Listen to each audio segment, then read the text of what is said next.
Welcome to this, the fourth session on our study on John chapter 15, looking at the vine and the branches and the fruit. In this section we're going to look at a strange thing for Jesus to say, but it talks about the world as being disconnected from God. The Apostle John uses the word world, or in the Greek it's the word cosmos, to describe three things. First, he uses it to mean the created world, including people. Second, he uses it to describe the materialistic world, which has such an attraction for people. And finally, he uses it as the whole of mankind as objects of God's love, for God so loved the world. But in this particular section we find that the word world is used to describe that section of humanity which remains alienated from God. Jesus uses the word hate. If the world hates you, keep in mind that it hated me first. And he uses the present tense here to describe something which is ongoing. It is not just the past tense, it is not the present tense, it is the ongoing tense. Now it seems very politically incorrect to use this word, and yet it describes the phenomena which surfaces time and time again. As much as we try to ignore it or excuse it, we constantly come across people who speak viciously about Christ and his followers.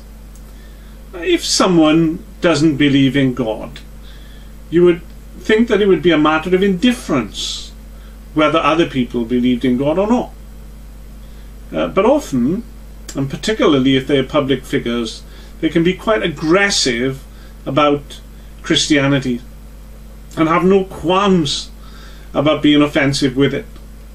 Now for some people this is a matter of ignorance. They do not know what Jesus teaches us, nor about how that teaching is put into action through Christian living. We have all come across people whose ignorance is amusing. It's amazing what they don't know, and astounding as to what they do believe. And we can do something about that, because we can help them to learn more about the truth. But for others, it is not an intellectual or spiritual ignorance. It's got an edge. It's resentment. They resent everything that Jesus and Christianity stands for. The purity of Christ only shows up their own sinfulness. Not that they would see it that way. Instead they would hate Christian standards of behaviour because they stand in marked contrast with their own hedonistic lifestyle. Or they would consider themselves and their own intellect as somehow superior, while not really using their abilities or their superiority or their intellect to make life better for others. Christ's imperative, love one another, has no place in the selfish, self-centered, sinful lifestyle and attitude that they would rather pursue. There's no logic to this hatred. There's no real benefit to themselves or to society as a whole. And so when Jesus, quoting from Psalm 69 verse 4, says, "They hated me without reason," he's not talking about excuses.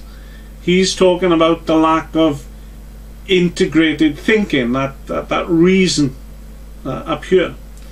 The fact is that the world which rejects Christ still hates him and everything he stands for. And our only weapon against hate. There is only one weapon to fight hate, and that is love.